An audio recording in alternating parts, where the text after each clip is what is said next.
आज का हमारा टॉपिक होगा स्पिनिंग कॉटन यार्न के बारे में, है ना। चलिए अपना सबसे पहले वाला क्लास याद कीजिए। तो आप लोग सबसे पहला वाला क्लास कौन सा था जो हम लोग बोर्ड पे सीखे थे? हम लोग क्या किए थे? हाँ, बोर्ड पे जो हम लोगों ने पढ़ा था उसमें हम लोग क्या किए थे? कॉटन को हाथ से स्पिन किए थे, यानी कि उसको हम लोग गोल गोल घुमाए थे, तो हमारा क्या बन गया था? धागा बन गया था। और धागा ही को हम लोग क्या कहते हैं? या तो आप थ्रेड कह सकते हैं या तो यार्न कह सकते हैं। तो वही हम लोग आज इसके बारे में पढ़ने जा रहे हैं, ठीक ना। तो जो हम लोगों ने हाथ से इसे स्पिन करके रोल करके धागा बनाया था उसी के बारे में आज हम लोग पढ़ेंगे कि आखिर वो बनता कैसे है ना। चलिए देखते हैं एक एक करके हम लोग। तो सबसे पहले स्पिनिंग का प्रोसेस क्या है? The process of making yarn from fibres is called spinning. सही बात है। जब आप फाइबर से यार्न बना रहे होते हैं यानी कि धागा बना रहे होते हैं तो उसी प्रोसेस को हम लोग क्या कहते हैं? स्पिनिंग कहते हैं, है ना। क्यों स्पिनिंग कहते हैं? क्योंकि हम लोग उसको स्पिन करते हैं यानी कि गोल गोल घुमाते हैं, है ना। इसीलिए हम लोग उसका नाम पड़ गया स्पिनिंग। आगे, in this process fibres from a mass of cotton wool are drawn out and twisted. This brings the fibres together to form a yarn. इसमें हम लोग क्या करते हैं? यदि कॉटन का बॉल है, कॉटन बॉल में क्या होता है? सारा कॉटन आपस में जुड़ा हुआ होता है, एकदम उलझा हुआ होता है। तो हम लोग क्या करते हैं? थोड़ा थोड़ा इकट्ठा इकट्ठा यानी कि थोड़ा थोड़ा थोड़ा थोड़ा हम लोग उसको अलग करते हैं। अलग करने के बाद उसको क्या करते हैं? हम लोग ट्विस्ट करते हैं। ट्विस्ट का मतलब हो गया उसको हम लोग घुमाते हैं, रोल करते हैं। अपने हाथ पे हम लोगों ने घुमाया था इस प्रकार से, है ना, गोल गोल घुमाया था ना हमने, उसको रगड़ा था इस प्रकार से आप कह सकते हैं।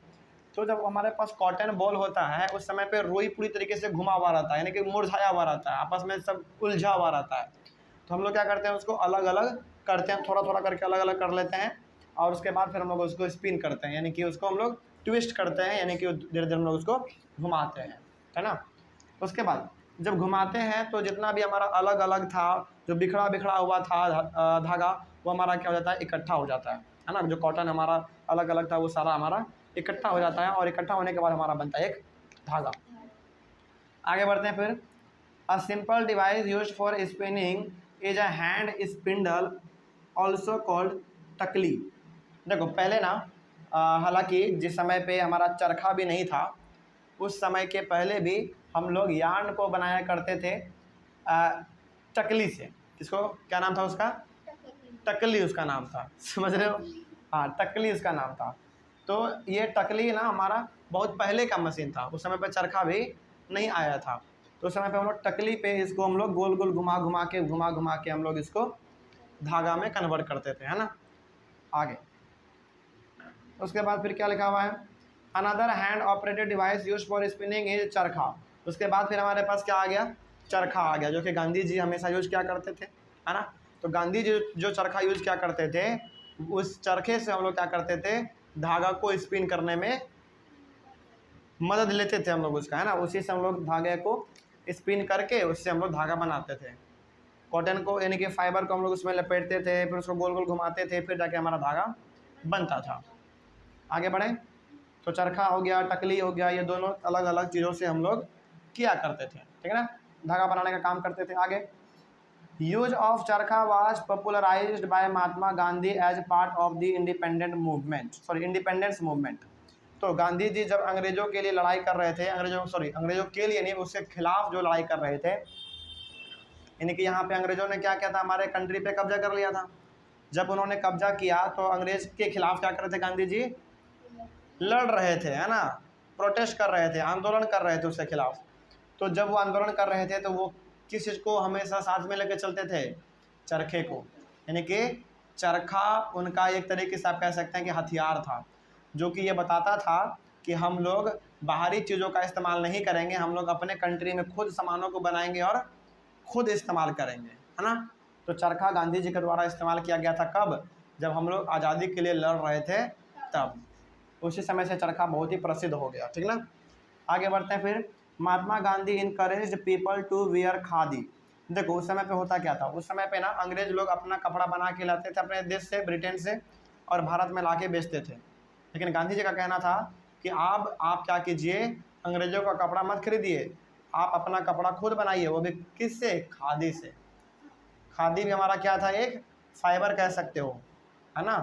जैसे हमारा कॉटन है, फिर से हमारा ऊल है, सिल्क है, उसी प्रकार से हमारा एक खादी भी था। तो खादी से हम लोग कपड़ा हम लोगों को खादी से कपड़ा बनाने के लिए गांधी जी हमेशा प्रेरित करते रहते थे कि अंग्रेजों का कपड़ा मत पहनो, अपना कपड़ा खुद बनाओ और खुद पहनो, है ना। चलिए आगे बढ़ते हैं फिर। तो वो खादी पहनने के लिए हम लोगों को बहुत ही ज़्यादा कहते थे। To popularise and promote khadi the government of India constituted a body called the Khadi and village industry commission in 1956।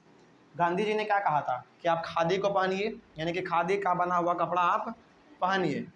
इस चीज़ को आगे बढ़ाने के लिए, यानी कि इस चीज़ को और थोड़ा सा बढ़ावा देने के लिए भारत सरकार ने क्या किया, एक कमीशन लागू किया, यानी कि एक नियम बना दिया आप कह सकते हैं, है ना। क्या बनाया उसके लिए, नियम। खादी, उसका क्या नाम था, khadi and village industry commission, इसका पूरा नाम था। जो कि कब बनाया गया था ये नियम, 1956 में। हालांकि ये नियम नहीं था, इसके तहत आपको क्या करना पड़ता होगा, उस समय पे खादी को ज़्यादा बढ़ावा दिया जाता होगा, है ना। आज भी आपको मार्केट में खादी का दुकान मिल जाएगा जहाँ पे कि केवल और केवल आपको खादी का कपड़ा मिलता है और मिल भी जाएगा। कोई डाउट इसमें, समझ में आ रहा है बात। चलिए, तो यहाँ तक आपने ये समझ लिया कि खादी को बढ़ावा देने के लिए भारत सरकार ने एक कमीशन लगाया था, यानी कि एक आप कह सकते हैं कि एक पॉलिसी लाया था। पॉलिसी का नाम था khadi and village industries commission, वो भी कब, 1956 में, ठीक ना।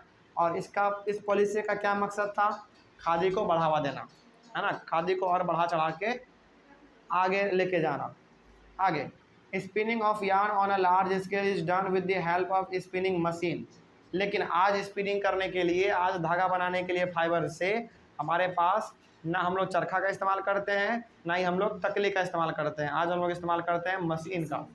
आज हमारे पास मशीन आ गया है, तो मशीन से हम लोग बहुत ज़्यादा फाइबर को एक ही बार में स्पिन कर लेते हैं, यानी कि एक ही बार में धागा उसको हम लोग बना लेते हैं। समझ में आ रहा है बात। तो आज हम लोग स्पिनिंग करने के लिए मशीन का इस्तेमाल करते हैं। उसके बाद after spinning yarn are use for making fabric. और जब आपके पास धागा आ जाएगा तो धागा के बाद आप क्या बनाएंगे, फैब्रिक बनाएंगे, यानी कि कपड़ा बनाएंगे, यानी कि क्लॉथ बनाएंगे। क्योंकि धागा इससे आपका कपड़ा बन सकता है। और धागा आपको कब बनेगा, जब आप उसको स्पिन करेंगे, है ना, फाइबर को रोल करेंगे, स्पिन करेंगे, तो जाके आपका बनेगा धागा। और धागा से फिर आप जाके कपड़े को अपना बनाएंगे। और कपड़े बनाने के लिए आपके पास दो तरीके हैं। कौन कौन सा तरीका, एक वीविंग का और एक नीटिंग का। तो अगले वाले क्लास में हम लोग पढ़ेंगे इन्हीं दोनों मेथड के बारे में, है ना। कोई डाउट इसमें। तो यार्न टू फैब्रिक, यानी कि यार्न का मतलब क्या, धागा, यानी कि थ्रेड से हम लोग फैब्रिक कैसे बनाएंगे, यानी कि कपड़ा कैसे बनाएंगे, इसके बारे में हम लोग अपने अगले वाले क्लास में पढ़ेंगे। कोई डाउट इसमें। चलिए, तो क्लास हम लोग अपना आगे बढ़ाएंगे अगले वाले क्लास से। Thank you very much and have a nice day.